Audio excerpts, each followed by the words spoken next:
지금부터 공인중개사라는 산의 두 번째 숲인 민법 및 민사특별법 여행을 출발해 보도록 하시겠습니다. 자, 이번 여행의 목적은 크게 두 가지입니다. 첫 번째는 이 민법 및 민사특별법의 지도를 한번 그려본다는 거. 두 번째는 그 지도에 쓰여져 있는 여러 가지 용어가 있겠죠. 그 용어의 개념을 우리가 정리해 본다는 것. 그래서 이 두 가지 목적을 가지고 여행을 떠나보도록 하시겠습니다. 자, 그러면은 이 민법 및 민사특별법은 우리 공인중개사 전 과목 중 가장 기초가 되고 가장 중요한 과목이 되겠습니다. 따라서 하루도 빼지 말고 공부를 해야 되는 우리 합격의 당락을 정하는 과목이라는 거 꼭 명심을 하시고 출발해 보도록 하시겠습니다. 자, 그러면은 이렇게 중요한 과목을 어떻게 하면 우리가 잘 공부해낼 수 있겠는가 해서 저는 5가지의 방법을 제시하고자 합니다. 자, 첫 번째는 일단 몰라도 처음부터 끝까지 가본다. 중간에 좀 이해가 안 되고 이런 게 있어도 뭐예요? 에이, 그냥 하면서 넘기면서 그냥 꾹 참고 쭉 일단 끝까지 가본다는 거. 그 다음 두 번째는 민법 법이죠. 따라서 법이기 때문에 가슴이 아닌 머리를 가지고 접근해야 되겠다. 즉 감성이 아니라 이성에 의해서 접근을 해야 되겠다는 것이죠. 자, 우리 보면은 뉴스에 보면은 우리가 생각하기는 어우 저 죽일로 이렇게 하지만은 사실 판사님은 뭐예요? 사형하지 않고 뭐예요? 뭐 징역 10년 이렇게 하는 경우가 많잖아요. 그래서 뭐 국민의 법 감정과는 먼 판결이다 이런 얘기를 많이 들어보셨죠? 그런 게 비일비재합니다. 예컨대 우리가 사기에 의해서 매매를 했다고 합시다. 그럼 우리 생각이 뭐예요?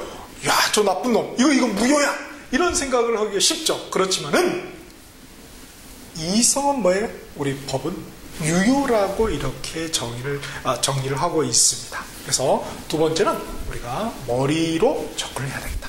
다음 세 번째 가장 중요하죠. 가장 기초가 되고 법조문에 충실한 공부가 되어야 되겠다. 조문에 충실하자. 뭐 요약 정리해서 얘기 아니라 조문에 충실하자는 거.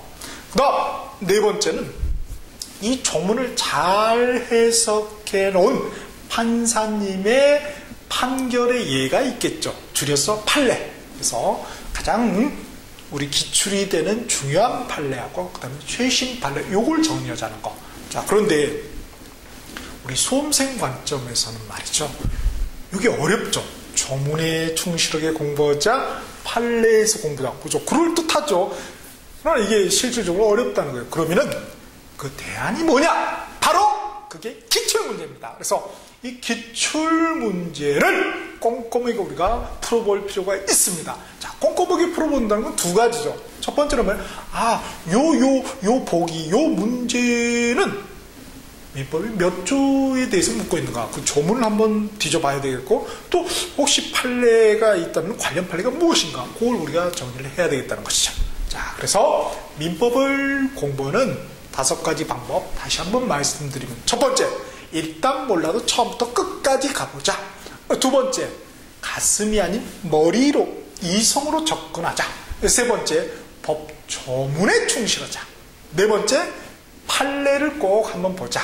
마지막 가장 중요한 기출문제를 섭렵하자는 것입니다.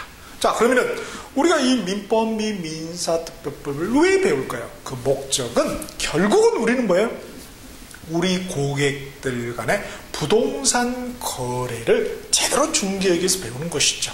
그 중에 특히 뭐예요? 민법은 민법, 법률적 관점에서 분쟁의 소지가 없게 깔끔하게 중개하는데 거기에 목적이 있다는 것입니다. 그래서 그걸 항상 잊지 마시고 출발해 보도록 하겠습니다. 자, 그러면은 이 민법이라는 어마어마한 이 숲은 어떻게 구성이 되어 있느냐? 그 한번 지도를 보자고요. 자, 먼저 지도를 보기 전에 우리가 한번 곰곰이 생각해 보세요. 여러분이 자격증을 딱 따고 중개사무소에 딱 앉아 있습니다. 그러면 뭐예요? 이제 갑돌이가 지나가다가 아유, 김 선생님, 제 아파트 10억에 좀 팔아주세요. 이렇게 할 수 있고, 또 을순이가 지나가다 뭐예요?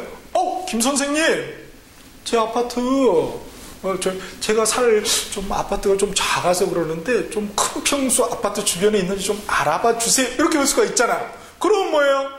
갑돌이가 김 사장님인지 여러분 사장님이 갑돌이가 울수에 전화해서 자 이렇게 해서 좋은 거 구했으니까 서로 오십시오 하고 전화를 하겠죠. 자 그러면 갑돌이 울순이가 딱 왔습니다. 여러분 딱 커피 한 잔 딱 대접하면서 이렇게 이제 대화가 되겠죠. 자 그랬을 때 뭐예요? 갑돌이가 제 아파트 10억에 사세요. 그럼 울순이가 뭡니까? 오케이 좋습니다. 10억에 사겠습니다. 그러면 뭐예요? 계약이 성립이 되는 거죠. 그래서 계약금 딱 주고받죠. 그때 그거를 뭐라고 그래요? 어려운 표현으로 법률행위라고 그럽니다. 법률행위. 법률 효과를 발생시키는 행위죠. 그 법률행위 중에서 특히 뭐예요? 아파트를 사고 파니까 팔매자, 살매자에서 매매 이렇게 표현하는 거죠. 매매라고 하는 거예요. 그러면은 이 최초의 법률행위 이거는 뭐냐면은 말이죠. 이걸 사고 팔았다고 해서 바로 을순이한테 아파트의 소유권이 넘어가는 게 아니죠. 그쵸? 나중에 등기를 해야 되잖아. 그러면은 요 최초의 계약할 당시에 갑돌이하고 을순이에게는 뭐가 생기냐면 말이죠. 갑돌이는 뭐요? 10억 내놓으세요. 매매 대금 지급 청구권이라는 권리가 생기고요. 그 다음에 을순이는 뭐예요? 그 아파트 소유권 나한테 이전 등기 해주세요 하는 소유권 이전 등기 청구권이라는 권리가 생깁니다. 자 이런 건 뭐예요? 서로 상대방의 빚을 지고 있죠. 빚을 한자로 뭐라고 그래요? 빚채자. 그래서 그거를 받을 수 있는 요구할 수 있는 권리죠. 그래서 뭐라고 한다? 채권. 그래서 이 채권이라는 권리를 발생시키기 위한 법률행위를 줄여서 우리가 채권행위다 이런 표현을 합니다. 자, 그래서 딱 기억을 하세요. 제일 먼저 뭐가 일어난다? 채권행위라는 법률행위에서 채권이 서로 발생이 되는구나. 채권이라는 권리가 발생되는구나. 이렇게 보시고요. 그 다음에 이제 김 사장님이 나중에 이제 잔금 치를 때가 있겠죠? 그럼 또 이제 부르죠. 갑돌이 을순씨 이제 오세요. 잔금 치를 때부터 딱 왔다 이거예요. 잔금 친다. 그러면 뭐예요? 이제 갑돌이는 잔금, 저 을순이는 잔금을 갑돌이에 딱 주죠. 매매대금을. 그러면은 갑돌이는 뭐예요? 요 아파트 10억짜리 아파트 집문서를 이렇게 딱 주죠. 등기죠, 그죠? 이렇게 주게 되면은 이제 을순이는 등기를 하러 가겠죠. 그쵸? 자, 이랬을 경우에 말이죠. 요때 갑돌이한테는 뭐가 생기는 거예요? 이 돈이라는 물건에 대한 권리가 생기죠. 그걸 뭐라고 그래요? 물건에 대한 권리. 줄여서 뭐예요? 물권이 생깁니다. 그리고 을순이한테는 등기를 하게 되면 이 아파트라는 물건에 대한 권리, 물권, 소유권이 생기죠. 그쵸? 자, 이렇게. 각각의 소유권이라는 물권이라는 권리를 발생시키기 위한 법률행위를 줄여서 물권행위 이런 표현을 합니다. 그렇죠? 이때 이제 비로소 물권이 발생되는 거예요. 이거를 우리 민법에서는 담고자 하는 것이죠. 그런데 안타깝게도 말이죠. 우리도 그렇고 일본 놈들도 그렇고 독일법을 개수를 했습니다. 독일법. 그래서 순서가 걔들에 맞춰져 있어요. 사실 우리 현실적인 그런 채권행위, 물권행위 이렇게 돼 있지 않고 거꾸로 돼 있습니다. 자, 그래서 민법이라는 이 숲은 채권행위라는 이 채권이 가장 나중으로 가 있어요. 그 다음에 물권, 그 다음에 이 두 개를 통합하는 총괄적인 규칙에서 첫 번째 나무로 가 있습니다. 그래서 어떤 총괄적인 것은 앞에다 놓는 게 독일 애들의 어떤 사고 방식이죠. 그래서 독일은 그래서 철학이 발달된 겁니다. 오케이. 자, 그래서 조금 우리 현실적인 순서하고는 조금 뒤바뀌어 져 있다는 거, 그걸 염두를 해 두시고 이 민법이라는 숲의 세 가지 나무에 대해서 한번 살펴보죠. 자, 첫 번째 나무가 총칙입니다. 총칙. 총이라는 건 뭡니까? 모두죠. 모두 다. 우리가 국민 총소득 이런 거 들어봤습니까? 총이 모두죠, 그죠? 총계 할 때도 그렇고. 그래서 모두에 적용되는 법칙, 규칙이다. 여기서 모두라는 건 뭐예요? 그렇죠. 여기 채권에도 적용이 되고 물권에도 적용이 되는 규칙이다 해서 총칙 이런 표현을 쓰지요, 그죠? 자, 그러면은 이 총칙이라는 것은 크게 두 개의 나뭇가지로 구성이 되어 있습니다. 첫 번째는 법률행위라는 놈하고 두 번째는 법률효과입니다. 자, 법률행위라는 게 뭐냐? 법률 효과를 발생시키기 위한 행위죠. 법률 효과는 그럼 뭐냐? 결국 뭐예요? 권리를 발생시키는 거죠. 그렇죠? 그래서 권리 발생시키기 위한 행위, 법적인 행위를 우리 줄여서 법률행위 이런 표현을 씁니다. 자, 그러면 이 행위를 하려면은 먼저 뭐가 있어요? 행위자.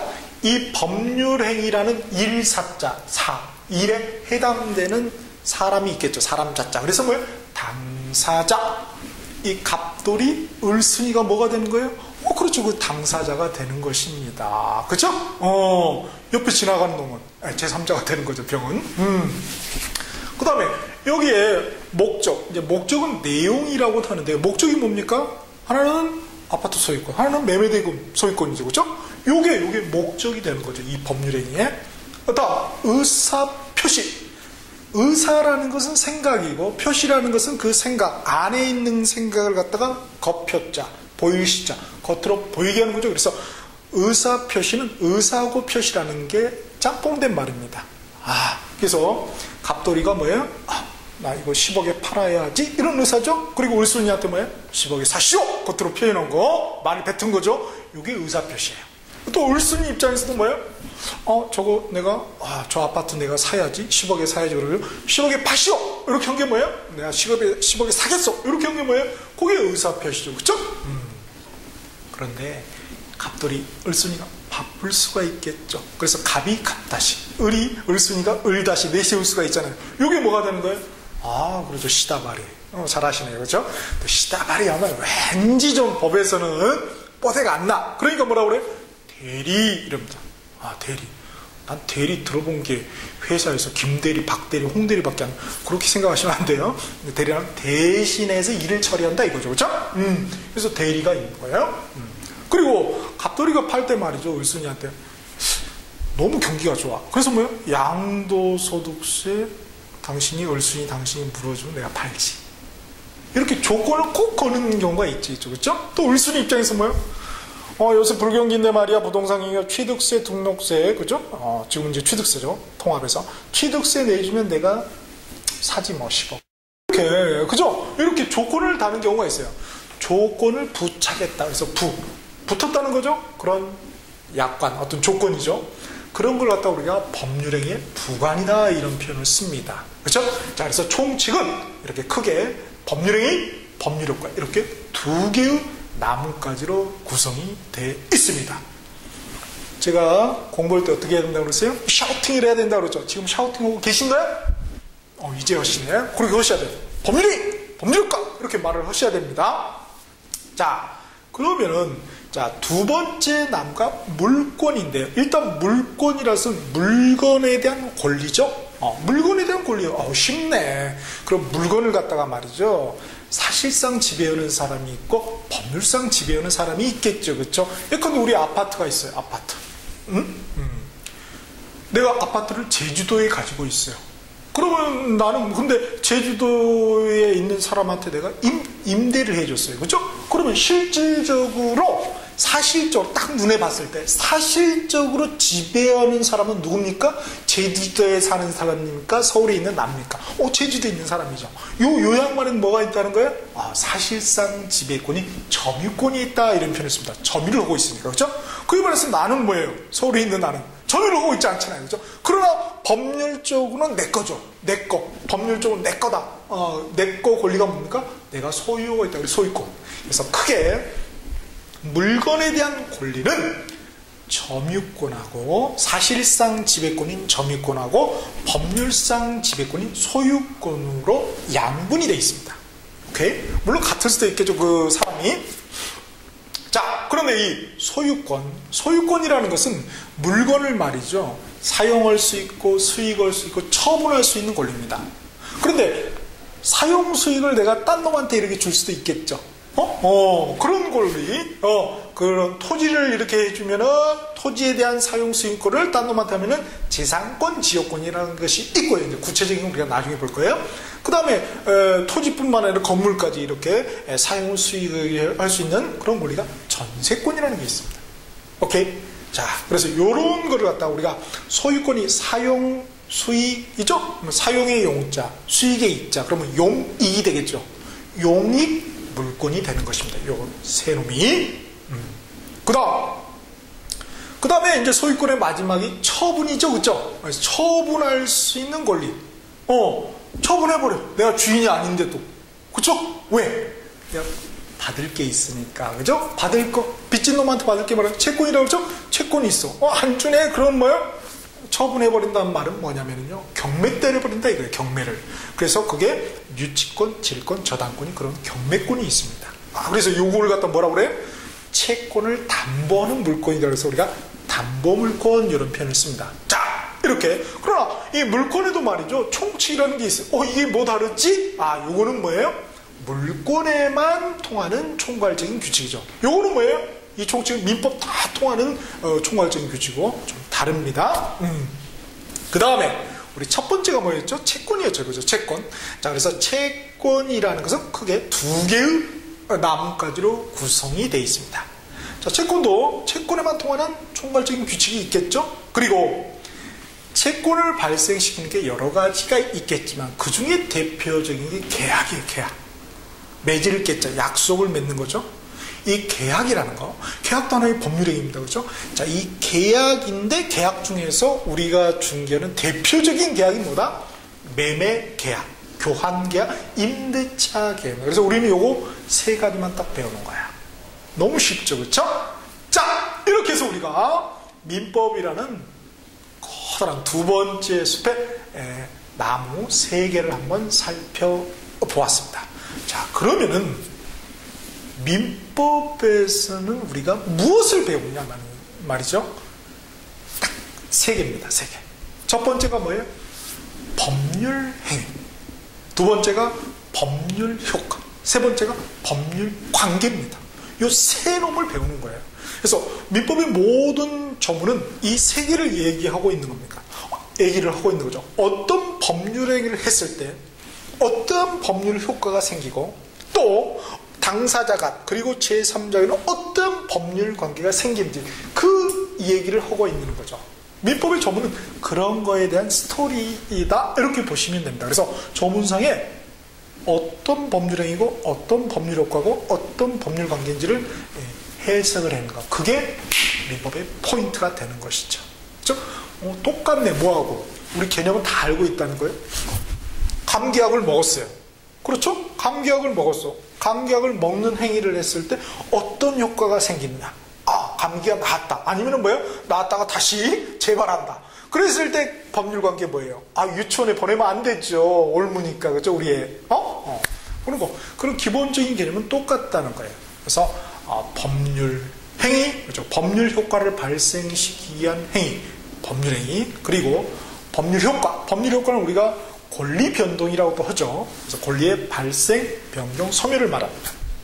그리고 마지막에 법률 관계. 법률 관계라는 결국 뭐예요? 권리 의무 관계가 되는 것이죠. 자, 이렇게 돼 있어요. 그런데 법률 행위에 의해서만 꼭 이렇게 파급 효과가 있는 것이 아니고 법률 행위에 의해서만 내가 행위를 하지 않아도 법률 규정에 의해서도 그죠? 법률 규정. 그냥 법에 딱 정해져 있어요. 내가 행위를 하지 않아도 법의 규정에 의해서 법률 규정에 의해서 법률 효과, 법률 관계가 이렇게 파급 효과가 생기는 경우가 있더라 이겁니다. 이거 우리 알죠 다. 그게 뭡니까? 상속. 상속이라는 게 대표적인 법률 규정입니다. 아버님이 딱 돌아가셨어요, 그죠? 그러면은 뭐예요? 아버님의 재산에 대한 소유권이 내게 되는 거 아니에요, 그죠? 그래서 어떤 사람은 막 이게 상가집에 가면 막 그렇죠? 겉으로 막 우다가 안에 가서는 막 입이 이렇게 째지시는 분이 있죠. 절대 그러면 안 되죠. 그걸 이제 이 법률 규정을 아는 거예요. 그래서 법률 규정. 그렇죠? 그래서 내가 소유권이 딱 생기면 어떻게 돼요? 소유권이 바로 생기죠. 그럼 뭐예요? 내가 다른 사람한테 소유권을 주려는 막강한 물권이 생기는 거죠. 이렇게 권리가. 자, 그래서 요거 두 개는 꼭 기억합시다. 이번 시간은. 자, 권리를 발생시키는 거 두 개가 뭐가 있다? 하나는 법률 행위, 또 하나는 법률 규정. 자, 이렇게 법률 행위, 법률 규정에 의해서 법률 효과가 생길 수도 있고 안 생길 수도 있겠죠? 딱 그에 따라서 법률 관계가 또 생길 수도 있고 안 생길 수도 있겠죠. 그렇죠? 자, 이렇게 민법의 조문들은 법률행위, 법률효과, 법률관계, 법률규정, 법률효과, 법률관계를 이야기하고 있다는 것입니다. 이것을 우리가 이제 본격적으로 한번 정리를 해 보겠습니다.